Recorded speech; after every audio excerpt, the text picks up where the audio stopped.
এর আগের ব্লগে তোমাদের সাথে শেয়ার করেছিলাম আমার বাড়িতে আমি একটা নতুন অতিথিকে এনেছি। হ্যাঁ, সেই নতুন অতিথি হলো লাড্ডু গোপাল। তো আজকে ছিল রবিবার, ছুটির দিন। আমি স্নান টান সেরে নিয়ে লাড্ডু গোপালকে আমার ঘরের আসনে বসাবো। এদিকে রবিবার আমার তো ছুটি নেই, আমাকে তো সেই অফিস যেতে হবে। তাই অফিস যাওয়ার আগে ক্যামেরাম্যানের কাজ করতে হলো। ক্যামেরাটা ধরলাম, ম্যাডাম একটু সাজুগুজু করে নিলেন, শাড়ি পরে সিঁদুর পরে একদম পরিপাটি হয়ে তারপরে উনি চলে গেলেন ওনার ঠাকুর ঘরে। তাড়াহুড়োর মধ্যে আগের দিন ফুল মিষ্টি কিছুই আনা হয়নি, তাই জন্য অগত্যার শেষ অবধি ভরসা ছিল ব্লিঙ্কিট। ব্লিঙ্কিট থেকে ফুল মিষ্টি কাজু এগুলো অর্ডার করে নিলাম। আর এরপর শুরু হলো আসল কাজ, লাড্ডু গোপালকে স্নান করানো। আর তারপর লাড্ডু গোপালকে এই নতুন জামা পরালাম। এটা আগের দিনই কিনেছিলাম, তোমাদের সেটা ব্লগে শেয়ার করেছি, তোমরা তো দেখেইছিলে।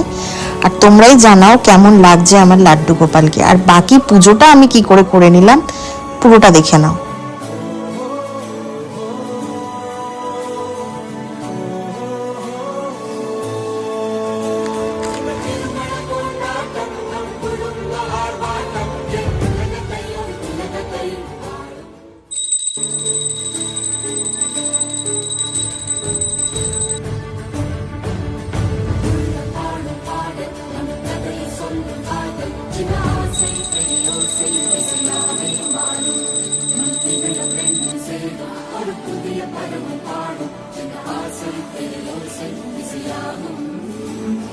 திருமண கொண்டாட்டம் நம் குடும்ப ஆர்வம்